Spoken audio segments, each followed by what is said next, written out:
si nga bokk quand même si nga bokk parce que yaay directeur des programmes te duñ def lu ëpp te yaa ñuy suivre tout le temps. jërëjëf alors Alioune Sow ñu wax ci annulation gannaaw ba ma la nuyoo de la loi d'amnistie une nécessité pour une réconciliation définitive.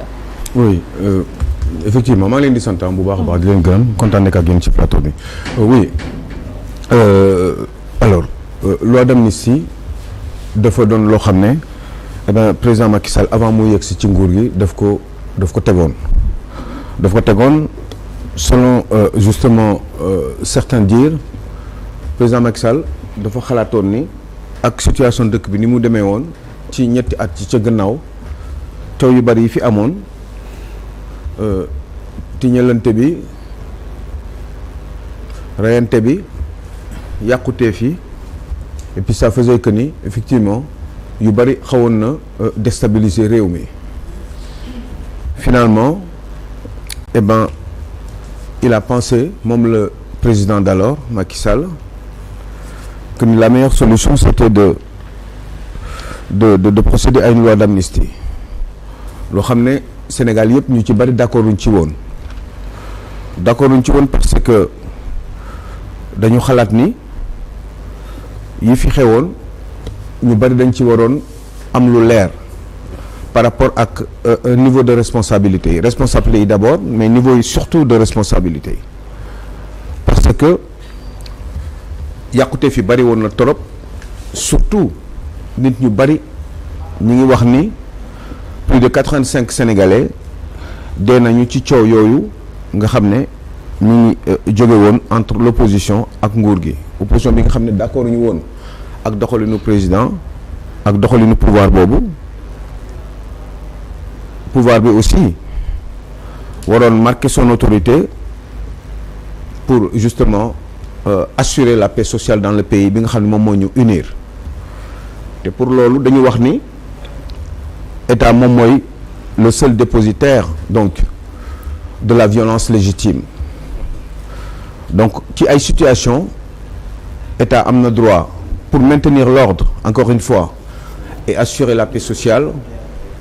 état am na droit bu jaree ba mu yegg ba ci violence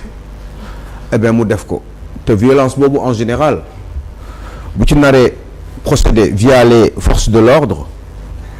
état boobu mun na ci def ay yàquteef mun na ci amaana sax yegg ba ci rey ay doomu aadama loolu moo tax yoon préparé ni encore une fois je le répète pour ñi may déglu l'État est le seul dépositaire de la violence légitime soo xam ni koy waxee ci olof pour Sénégal yi ñuy déglu ñu xam ni nguur moom rek moom moo am droit pour assurer équilibre ak paix sociale nguur kese moo am droit utiliser ay forces de l'ordre par n'importe quel moyen ak lu ko ci mën a fekk may nañ ko mu defee noonee donc ça fait que ni yu mel ni mën na am cim réew waxuma dafa am parce que loi d'amnistie bi moo anticiper ci yu bari yoo xam ne dafa empêcher ñu xam kan moo def lan mooy responsabilité état bi donte xam ko baax na donte moom mooy encore une fois dépositaire moom kese de la violence légitime waaye au moins ñu xam mbir yi nan la demee sauf ay cas exceptionnels où état dafa war a garder justement certains secrets waaye li ñu ci war a xam dañ ko ci war a xam aussi ci citoyens sénégalais yi ñan ñoo def ak ñan ñoo deful en tout cas ñan ñooy les responsables te loolu loi d'amnistie bi daf ko empêcher maanaam dafa def ak loi bi Macky Sall tegoon moo wax ni ñu bari d'accord ci même ñi nekkoon ci booram parce que ñëpp bëggoon nañ ni mbir yu leer waaye moom comme moom mooy président de la République moom moo am le dernier mot moom moo yor destin réew mi moom mooy xool moom ci boppam ci aqulaay taalaam ak ci xelam ci ay yëfam ni mu bindoo ak ni mu gisee moom moo am le dernier mot pour décider lan la ñu war a mën a def pour assurer encore une fois la paix sociale bi nga xam ne dañ ko fi teg pour mu assumer ko ci jiiru mandat boobee yàlla dafa def ni noonu la décider te bu ko décider ba ñu voté ko assemblée nationale ñëpp ci war a d'accord waaye mun nga ci d'accord parce que yoon moo wax loolu parce que républicain nga mais mun nga ci aussi bañ a d'accord donte di nga nangu li xew waaye ci sa yow ci sa bopp. te ultime conviction. doo ci mun bu la neexee nga bañ ci d'accord. waaye waratoo ko jiñaat parce que lu jóge ci yoon la. beneen possibilité aussi am na mooy li nguur def nguur mën na ko dindi sauf encore exception moo tax bi mbir yi jàllee ba yëpp calme ba ay élection jàll ñi nga xam ne dañu bañoon loi d'amnistie boobu dañu ñëw ñu ne ñoom lii dañ ko war a dindiwaat dañ ko dindiwaat parce que benn espèce de logique la donte président lu mu def moom la neex te dañ ko war a nangu lu mu initié boog jaarale ko assemblée nationale waaye ñi nga xam ne dañu bëgg mbir yi leer xam véritablement sénégalais yi kan moo def ak kan mooy kan ba léegi ñi ngi insister sur le fait que ni dañu war a leeral mbir yi parce que ci ñetti at yooyu jiitu woon élection législative présidentielle yi yu bari daf fi xewoon yàqutee fi nit ñi teg nañ ci seen bët xale yi dee yi maa ngi bàyyi xel ci xale bi sant Wade nekkoon Parcelles Assainies eh ben ñoo ñëpp ak ñeneen ak ñeneen ñoo xam ne ñi ci réew mi seen waajur yi perte nañ leen ñooñu dañu war a xam ñan ñoo leen rey di fàttali rek ni état par le biais de ses forces de l'ordre boo gisee ma ci insister dama bëgg Sénégalais yi xam loolu c'est le seul dépositaire de la violence légitime loolu nag terewul ñu bañ a xam bu fekkee ni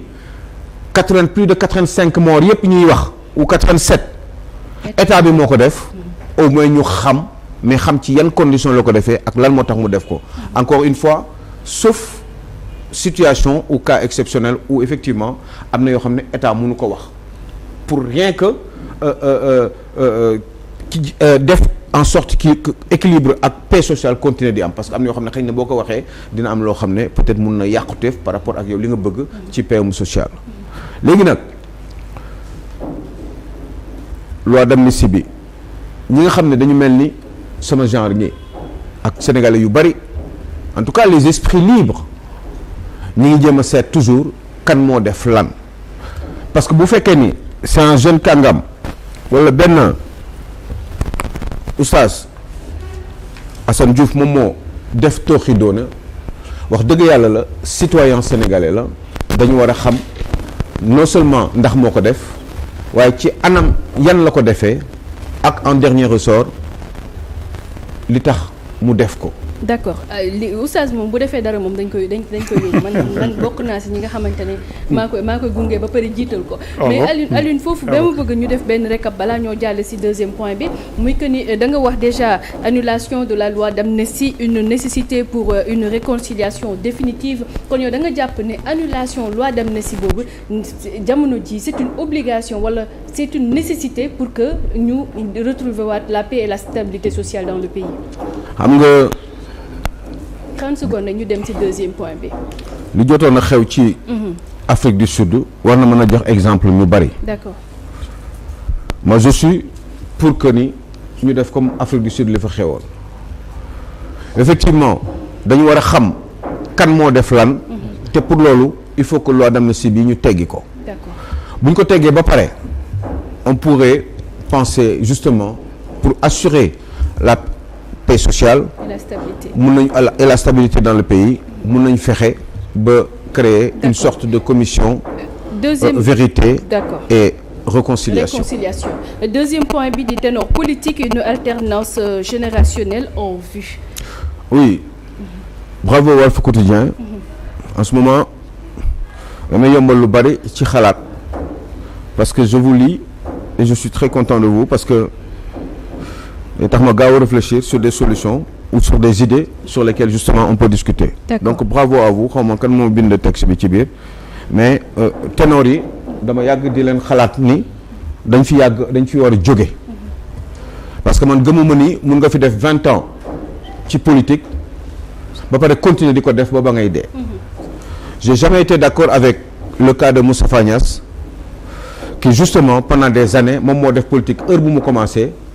heure bi ko neex nekkoon ci chef de cabinet Léopold Sédar Senghor ba bis bu ko neexee bis boobu la fi jóge te loolu dafa dul dëgg du yoon parce que dafa mel ni peuple bi amuñu largesse d'esprit pour souvent faire la différence par rapport au choix de certains hommes politiques. Khalifa Sall qui a été au Parti socialiste depuis 1970. Depuis 1970 et qui a commencé à avoir des responsabilités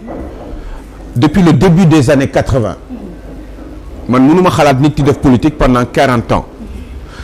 Fukki at ba fukki at ak juróom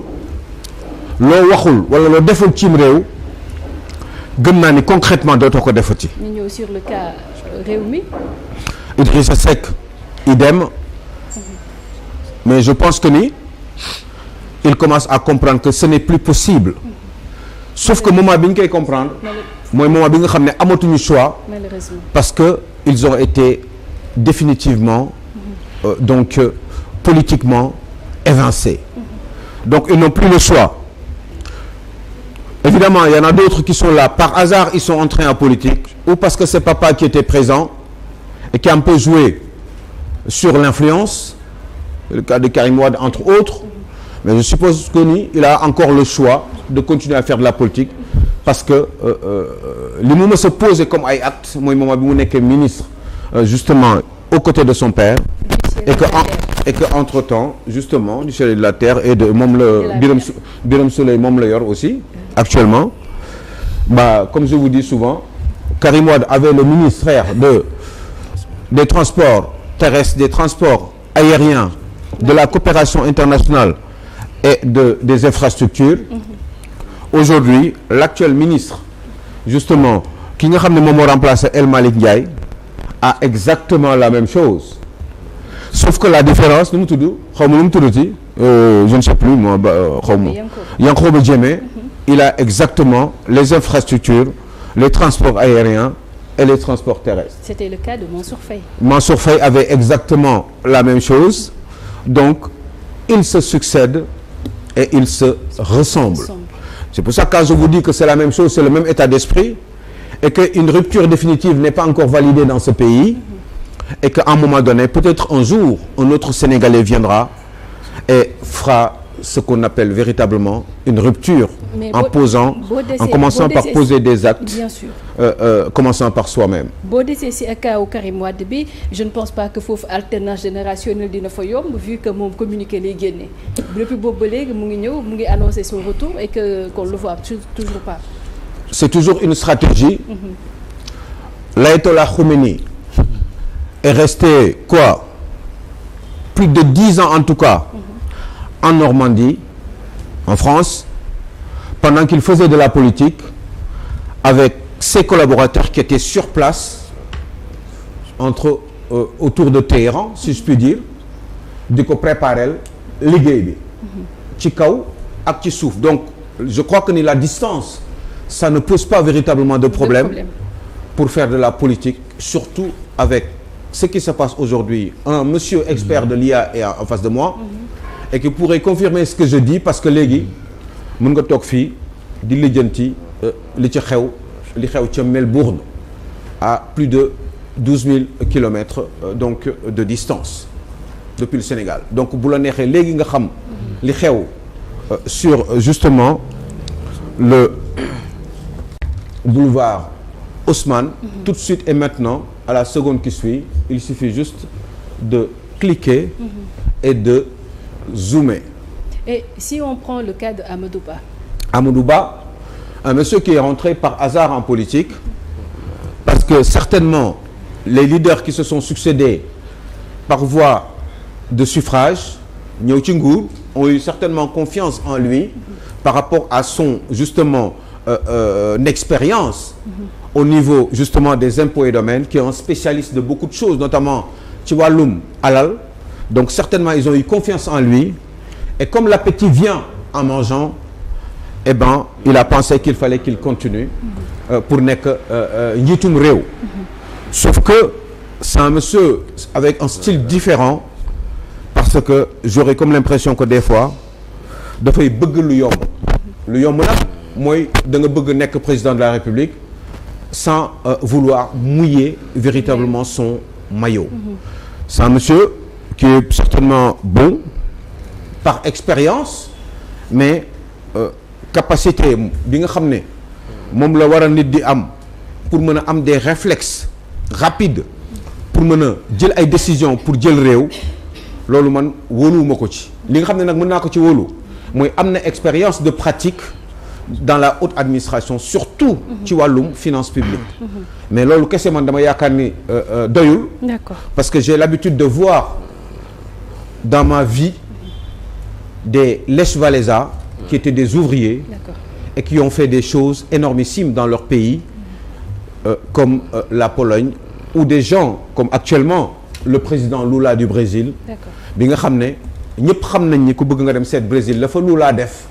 ni mu yokkee le pouvoir d'achat des Brésiliens ak niveau de vie bi, eh bien kooku tamit ouvrier la. Sachant que en dernier j'ai toujours dit que ni le meilleur ministre nga xam ne ñëpp déggoon nañ ci pratiquement. Des ministres, le meilleur des ministres des finances bi nga xam ne ci histoire de la 5e République en France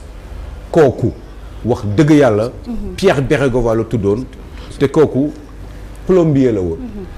Plombier. D'accord Alioune nga plombier moo doon meilleur ministre des finances. Voilà nga jaaree foofu nga tàgguwaale rek donc ma fàttaliwaale tamit annulation de la loi d'amnistie, une nécessité pour une réconciliation définitive. Deuxième point ba doonoon ténor politique, une alternance générationnelle en vue. Alors nga yaakaar en 30 secondes rek Alioune nga yaakaar ne war nañu am beneen alternance générationnelle. ci lu gaaw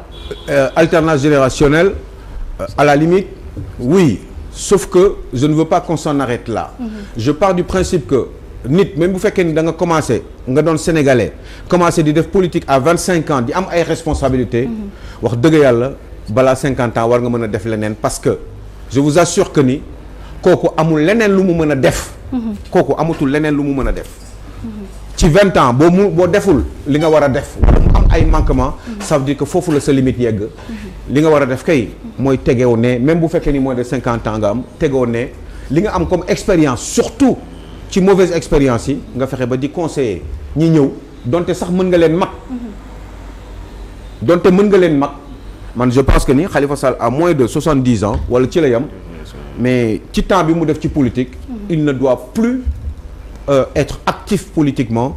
mais c'est sûr que expérience bi mu am surtout ci wàllum. lu bon li mu jot a xam ak li mu jot a def xëy na wala li mu jot a gis mu fexe ba di conseiller ñi topp ci moom pour ñu bañ ko def et c'est ça l'expérience. fan la raté le dernier virage moom Khalifa. Le dernier virage moom mooy moi je pense que ni il n'a pas été grand stratège en politique. 2024. Il n'a pas été des fois très courageux et des fois dafa am yoo xam ne daf ko daan wane moom Khalifa Sall ci wàllum njub. ñu xamee ko ñëpp am réputation boobu man ci laa bokkoon ci gis-gis boobu sauf le jour où j'ai compris qu'il y avait 111 factures fausses factures pour obtenir 30 millions par mois maanaam mooy li ñuy wax fausses factures yooyu pratiquement pendant 3 ans gis na kaa gisu ko il le savait ou il le savait pas en tout cas je me rappelle bien parce que yooyu dossier yooyu dama si liggéeyoon lu ci bari ci ay rajo nii 30 millions ku la koy jox par jour joxal dugal ko sa poche nga ne c'était pour ay ceeb ak ay dugub et si on voit que ni c'est des fausses factures eh ben boobu daf may xaw a bett trop ci nit ki moo tax nit dafa lëndëm te àdduna dafa doy waar moo tax toujours sax may bëgg loi d'amnistie bi di ci insister pour xam réew mi kan moo fi baax ak kan moo fi bon kan moo fi égoïste kan moo fi hypocrite kan moo fi defu suuf boo xam ne sénégalais yi buñ ko tegoon tey ji nii kenn du ci mën a ñëppay tëdd ci suuf ndax jommi ndax duñ ko gëmee ñoo ñëpp dama bëgg ñu leer parce que ñi yor kurus te oustaz loolu war nga ci wax ak koppati ak ñetti abdu surtout ñuy takk kurus yi ci seen loxo yi oustaz ñooñu laa gën a ragal parce que ñooñu neexuñoo wóolu ndax am na lu ñu bëgg a wane xëy na amaana nekkul ci ñoom ki gën a maanu kooku laay gën a moytu waaye borom tagal yu bari yeeg loolu nu mu tudd ñetti xaw ma jasneer yu baax yooyu ñuy sol man ñoo ak bu ñu gomee ak seen kurus yi ñuy def ci seen loxo yi ñooñu oustaz dama leen di seetluwaat bu baax a baax ci seen jëfin ak ci seen doxalin mais pas forcément ci seen colin yàlla na ñu yàlla sàmm lu ñu yàlla suturaal dëggal suñu cër musal ñu ci seytaane ak pexem noonu di ziar bu baax Penda Diallo Gueye sama sista bi ak sama yaay ju baax jooju ngoo xam ne wax dëgg yàlla mun ma bàyyi di ko nuyu fu ma toogee fii sama xel day nekk ci moom muy maman Ndeye Thiam yàlla na la yàlla sàmm et puis ma maman aussi Henriette ñu ngi ko leen di nuyu bu baax a baax donc très rapidement ñu dem jëli ji suñu rubrique TIC te dellu si plateau.